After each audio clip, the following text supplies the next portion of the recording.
Adam, I'm super stoked, man. That was a lot of energy. Adam, I'm moderately stoked, man.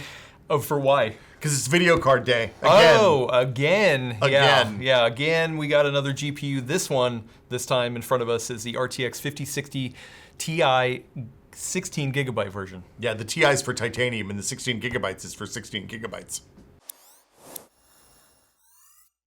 Yes, we've done the testing with this new GPU that had just been released. It is available as of today, along with the 8 gigabyte version of the 5060 Ti. Spoilers, we do not have that one on hand. It's weird, they didn't send a bunch of the 8 gig cards out, it seems like. Yeah, so we don't know. We're just here to talk about the 16 gigabyte version, and then later, theoretically, the 5060 version.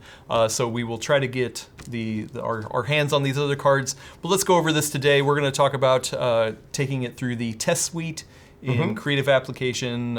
We've got, gaming, ray tracing, rasterization.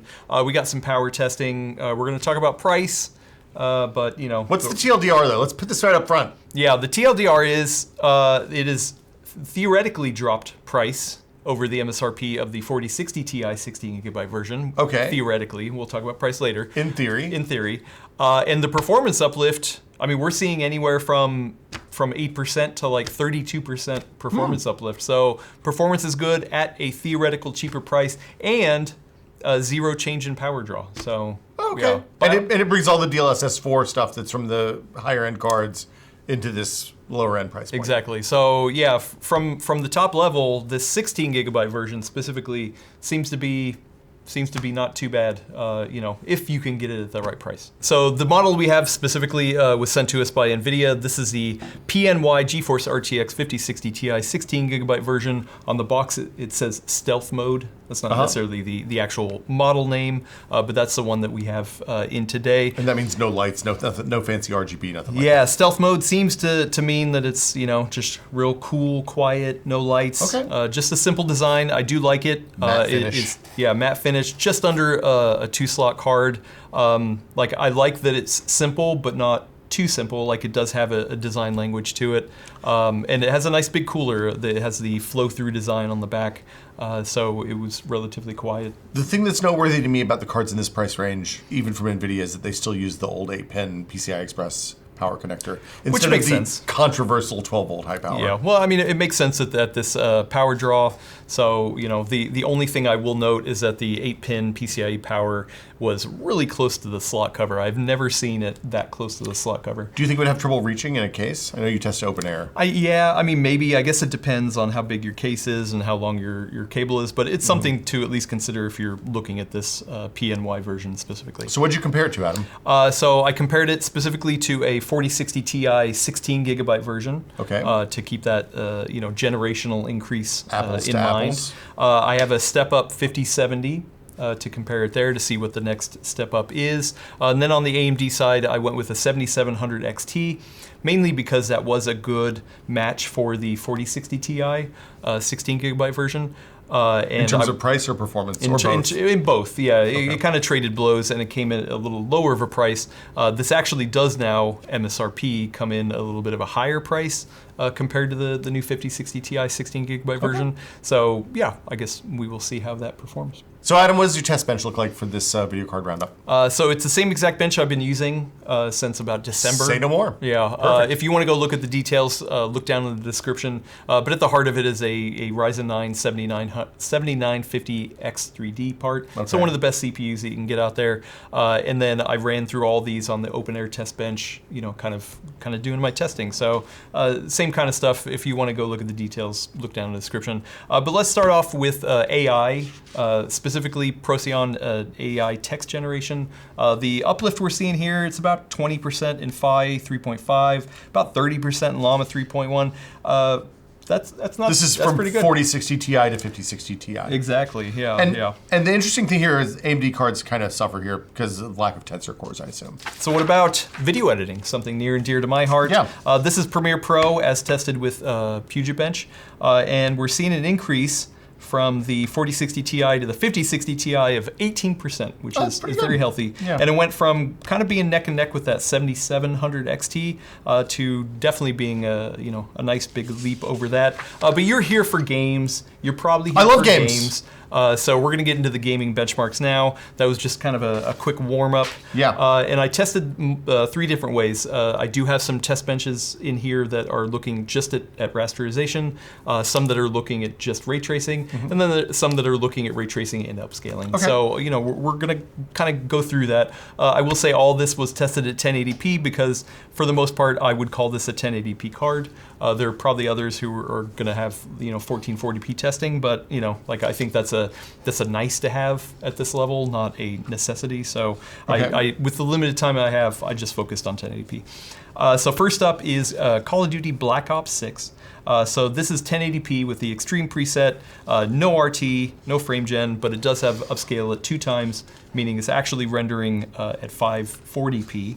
And we're only seeing an uplift of about 8%, which was kind of, not great. I call that underwhelming. What are the 1%? Are about the same too, huh? About the same, yeah. So let's move over to another game then. This is Assassin's Creed Valhalla.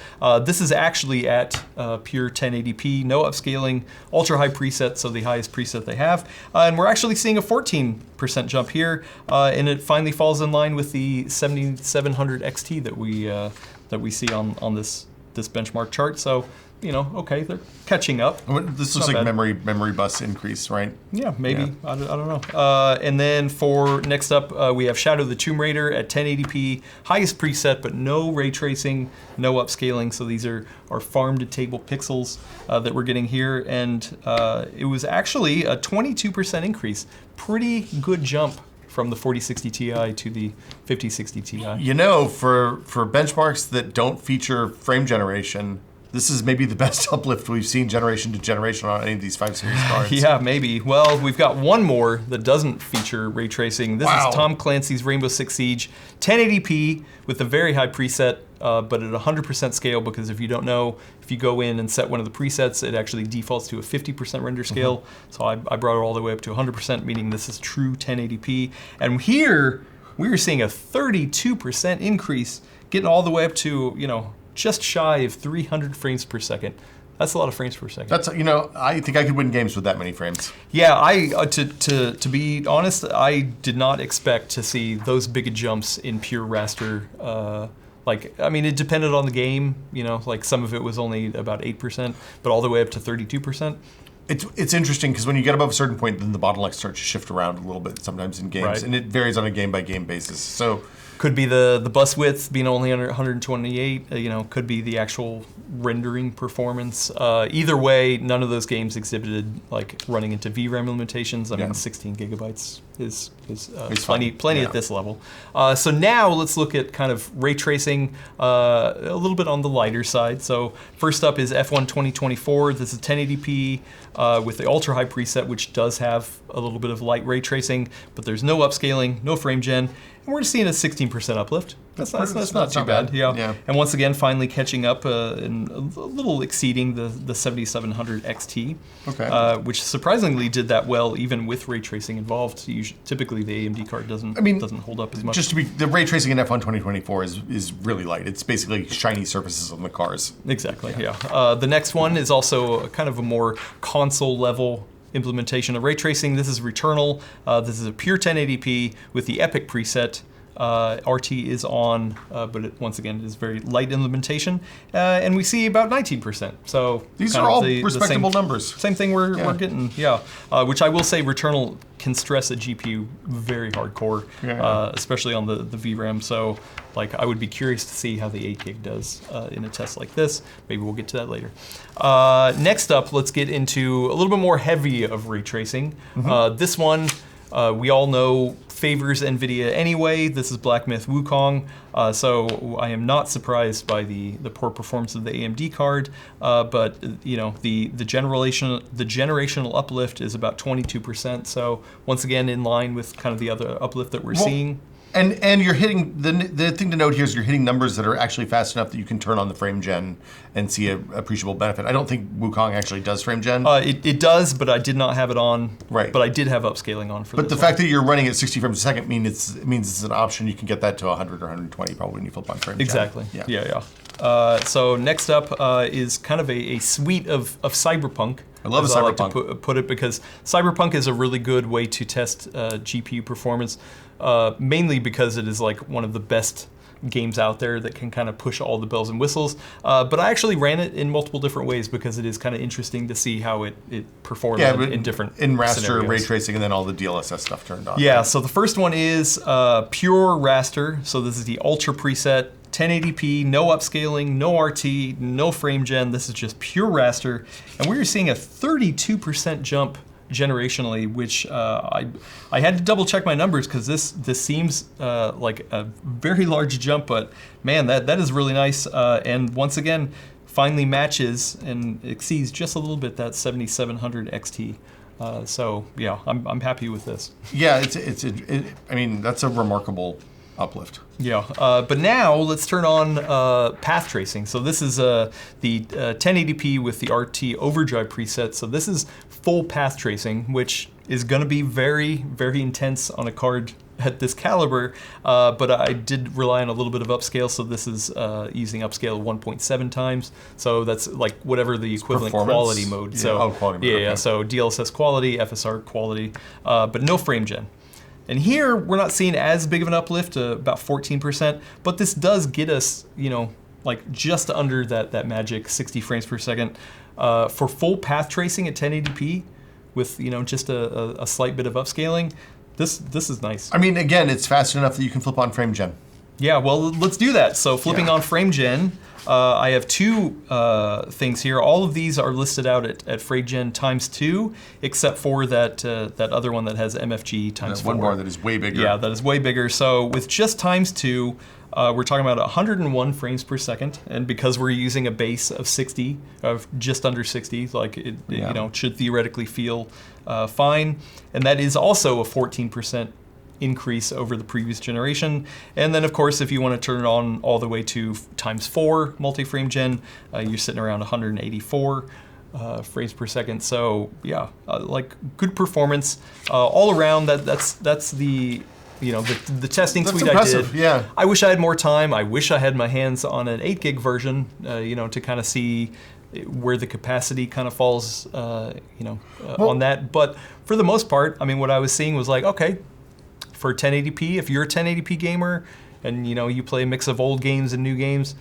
like the 16 gigabyte version seems to be very adequate. So the performance seems pretty good.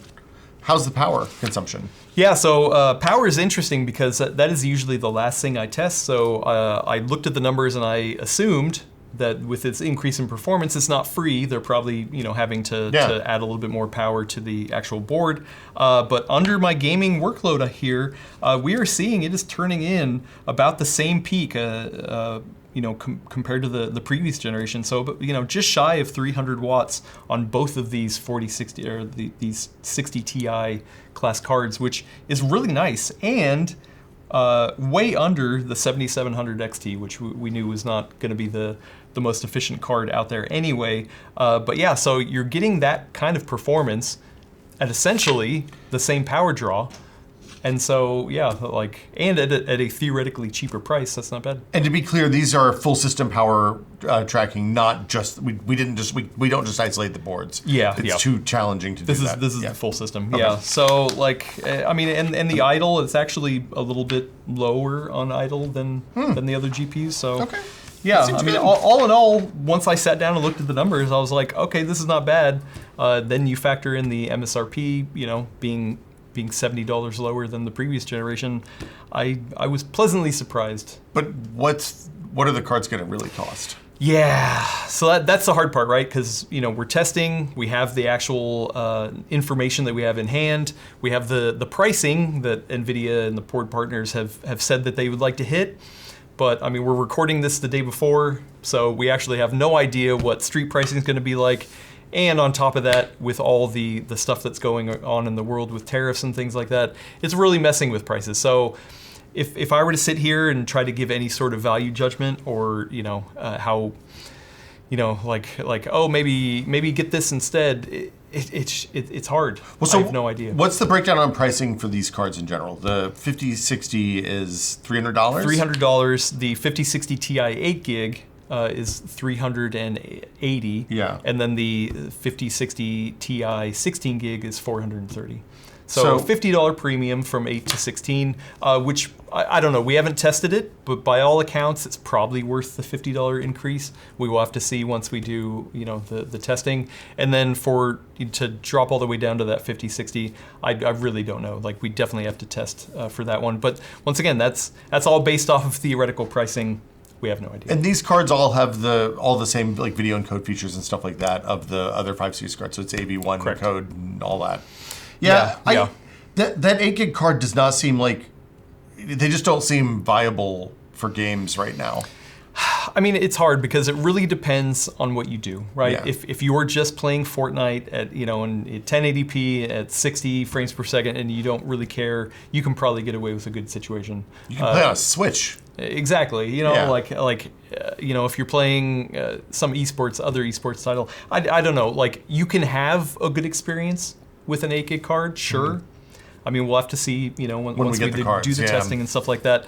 But I think where it falls down is more like, okay, if you're somebody who heavily plays brand new games that are trying to push the bleeding edge, like Indiana Jones or something like that, then yeah, you're going to run into problems. And not only that, you're just going to run into worse and worse problems in the future. Well, I was just saying, one of the things we've learned testing the 16 gig cards at 4K is that on the games that react poorly to running it, to filling up all of your VRAM, which in fairness, you can only do with a couple of games right now, the results are bad. Like it has an enormous impact on performance. So and we learned that you're not going to be able to use DLSS or upscaling your frame gen. Those consume RAM as well, and there's no net RAM savings for using upscaling or whatever to render at a lower resolution scale up. And it's one of those things that it's something you have to plan for, because you don't actually know where the bottleneck's going to be, especially down at this range. The bottleneck could be pure performance, the actual CUDA cores in there. The bottleneck could be the 128-bit memory bus,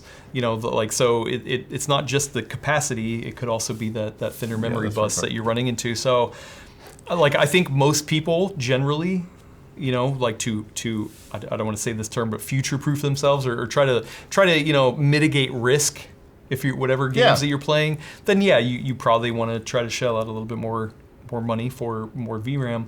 But I can also see that the wide majority of gamers out there that buy at this price range that don't care about performance and just play a game and have no idea what a frame rate counter is, yeah, so I don't know. If you don't like the 8 gig version, then don't buy it. But the 16 gig version, actually, I'm not seeing too many things that seem to be holding it back right now in the test suite that we have. 420 feels like 430 seems like a reasonable. So I mean, I guess that's the other question: is how are they talking about prices this go around? Because we've been through the whole gamut of launching before we knew that there were going to be tariffs, launching after the tariffs had already been hit and hadn't been changed too much, and now we're into a post-tariff announce, post-tariff cut, post-tariff delay, post-tariff, what's going to happen 3 hours from now, I don't know. How is Nvidia and how are the AIB partners communicating about this? So I only heard from Nvidia, and it was pretty much just like, we don't know. Right? I mean, they set a price that they set. The AIBs need to set their own pricing, and then it's going to fluctuate from there. So I have no idea. We're in a weird Wild West with this stuff. And so, at least sometime in the future, number of months, if you want to, if you're watching this later, hopefully at least the performance end of it kind of stacks up for the most part. And the pricing will hopefully get better over time. Do you have a sense of above this price you wouldn't buy one of these cards? If you're looking at $450 for this Ti card that you reviewed, do you think that's reasonable? I honestly don't know. Yeah, especially when you're looking at competition or even used or older generation parts that those prices are fluctuating as well. Yeah. It really is hard to say. So yeah, that was the 5060 Ti 16 gigabyte version. Hopefully, we'll get an 8 gigabyte version in for testing. I want to see how these compare to like 3060s and 2060s too. Like go back in time a little bit, roll back the clock. Right. I also want to see how these perform in something that's not one of the best CPUs out there. Yeah, like a 5700 X3D maybe. Yeah, something like that. So if you want to see more testing like that, then hit that little subscribe button. Somewhere under this video, and be sure to watch this next GPU testing video that is just under Will's chin. It's right here. Because this is a really good video. Click, you definitely want to hit this one and watch that one. Click there.